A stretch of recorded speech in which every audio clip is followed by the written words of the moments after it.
One. Hey, welcome back to High School Game Day. Guy Newcomb, your host, scoreboard guy here on the Missouri Sports Network, MissouriSportsNetwork.com, where everyone has a home field advantage. Pleased and honored to be joined now by Earl Austin Jr., member of several Halls of Fame, award-winning writer, author, and if you're in the St. Louis area, you're very familiar with Mr. Austin Jr. Earl, how's it going? It's going great, guy. How about you today? It is. It's been great. Now we may get a little bit of an interruption here. I'm upgrading some things, but we'll get through this best we can. But just wanted to talk a little bit about the fall sports in the St. Louis area. I've noticed you've been out at a lot of events, whether it be cross country, volleyball, some basketball things going on, and then obviously football. But what have your impressions been so far, football wise, in the area? I know Soldan is maybe off to a better start than what may have been thought. CBC's right where they have always been, at the top of the rankings. Yeah, well, like you said, you got a lot of the usual suspects who are very good. Like CBC is one of the top teams in Class 6 in the area. They look to be strong again. They just had a big win over DeSmet on Friday night. DeSmet, of course, has been to the last two Show Me Bowls.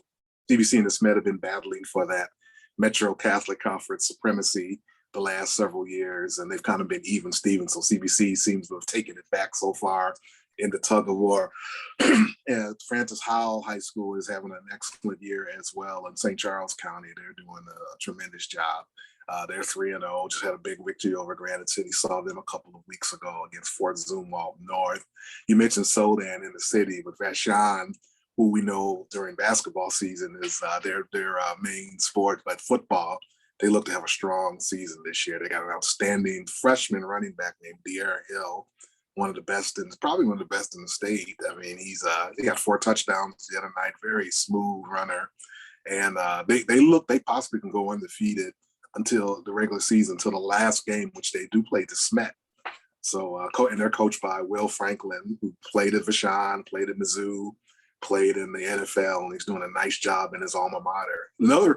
Another former Mizzou athlete who's doing that back at his alma mater is Jeremy Macklin at Kirkwood. You know, he had a great career at Kirkwood and Mizzou in the NFL, and he's got Kirkwood off to a 3-0 start. And they got a big game tomorrow, Friday night against Ladue, who was also 3-0 at Ladue. So that's going to be a big game. And two teams that have been off the radar a little bit, but a big showdown is in the city of Wentzville. Wentzville Holt, 3-0 against Wentzville Timberland. 3-0. Holt's got the real good passing game, record-setting quarterback at 3-0, and Timberland is 3-0. So I imagine the city of Wentzville is going to be closed down for that one. So it's going to be, a lot of. I like to see a lot of the old, new, a lot of the, traditional powers in our CDS is undefeated as well. Then some of that new flavor as well coming in. As you look there, we talk a little bit about Soldan and then Vashon, on their football. I believe they're Class 3, and some folks here in this area are making a lot of noise about them maybe making a run and maybe getting, I don't know where St. Mary's is with regards to that area, but then also you got Valley Catholic, who's a Class 3 school. Does Vashon maybe have an opportunity to maybe, bring that trophy home and on the football side? I know they've won 15 state titles in basketball, but what about on this football side? They got a good opportunity to make some noise. I think looking in their district, a team I think is Union, which is a team that's been very good, very solid team out of Franklin County. But Vashon's got good speed. They got a lot of size. They're a very physical team. And it'll be interesting to watch them as we get into potential postseason play. St. Mary's is very good as well. They got Kevin Coleman, who's one of the great showstopper performances. They had a chance to make a run last year. They had beaten Valley for a district championship, and then they got shut down with COVID, and their season ended abruptly in the sectional. So I know they would like to hopefully get back and hopefully make a run this year. But yeah, Kevin Coleman is one of the best in the state. He's an amazing player to watch. When you still talk 3A, you're still, and I'm out of St. Louis, but Blair Oaks still, looking real strong, ranked number 1 with the, great quarterback doing there. And they got a heck of a team, but we got some pretty Carter Ritter's solid. Luther North, new coach. They're not bad as well. You're listening to the Missouri Sports Network here at MissouriSportsNetwork.com, presented by Great Southern Bank. And we're visiting with Hall of Fame writer, author, and broadcaster, Earl Austin Jr. And as you look around the city and just the opportunities that you've had to put eyeballs on players, whether it be cross country or whatever fall sport, who are some of the best athletes that you've seen this year that maybe you weren't aware of going into the season? Well, seeing a lot of different sports.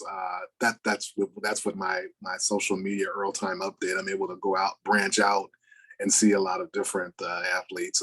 You get a chance to see MICDS's girls field hockey team. They've been a tremendous state power. They won a state title a couple of years ago, Final Four last year. They've been very good. I got a chance to watch them earlier. Watch some cross country last week at Ladue. They got a young man named Andrew Smock who won the Ladue Invitational. He's an all-state I think he was second and third in the 3,200-meter run. I went and watched volleyball at Francis Howell Central a couple of weeks ago. They got a good young team. They were in the Final Four 2 years ago. They look to have a strong team again. So, obviously you see a lot of football and basketball, but getting an opportunity to go out and see a lot of different sports and kind of bring more publicity and more exposure through via video and social media to these athletes is kind of important, and that's been fun seeing a lot of these kids as well. Well, what's on your docket here going into week 4 of high school football? You've got volleyball going on, some cross country on the weekends typically. What's on the docket there at Earl Time? And I will repeat that. Earl Time update. Earl Time update.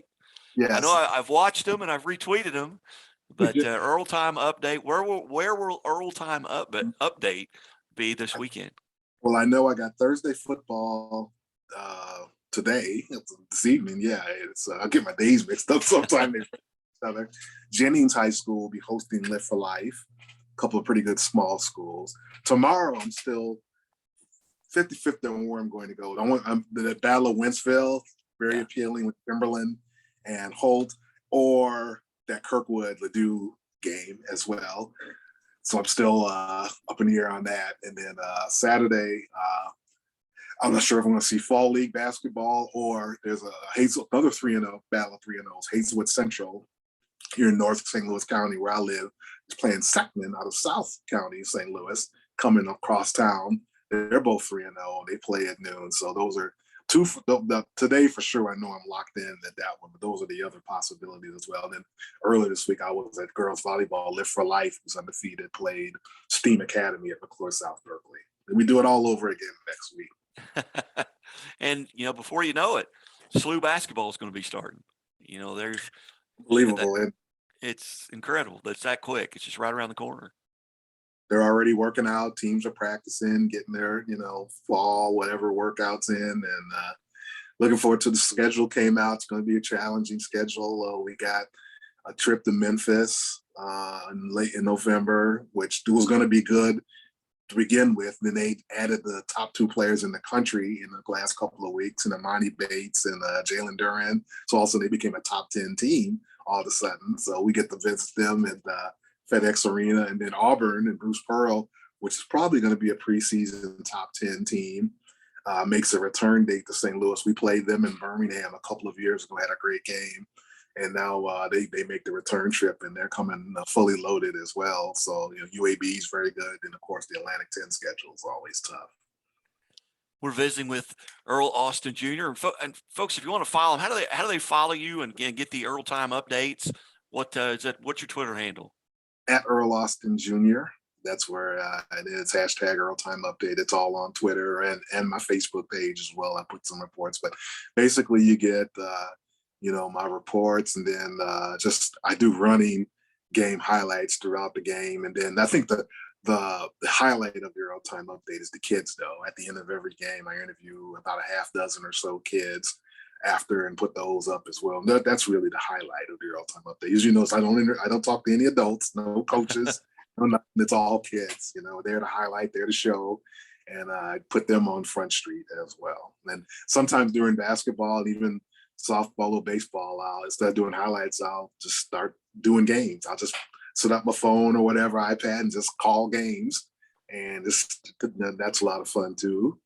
You bet. Well, very familiar face there, and Earl, you do a tremendous job, and we're honored to be able to visit with you. And we'd like to keep these up, maybe even bi-weekly, and just Sure, get a little Earl time update here at the Missouri Sports Network. absolutely. Enjoyed always talking with you. You bet. Earl, thanks so much. You're listening to High School Game Day on the Missouri Sports Network here, powered by Chevy Dealers of the Ozarks, Great Southern Bank, and KICK 92.3 FM in Springfield. And we'll be back after this.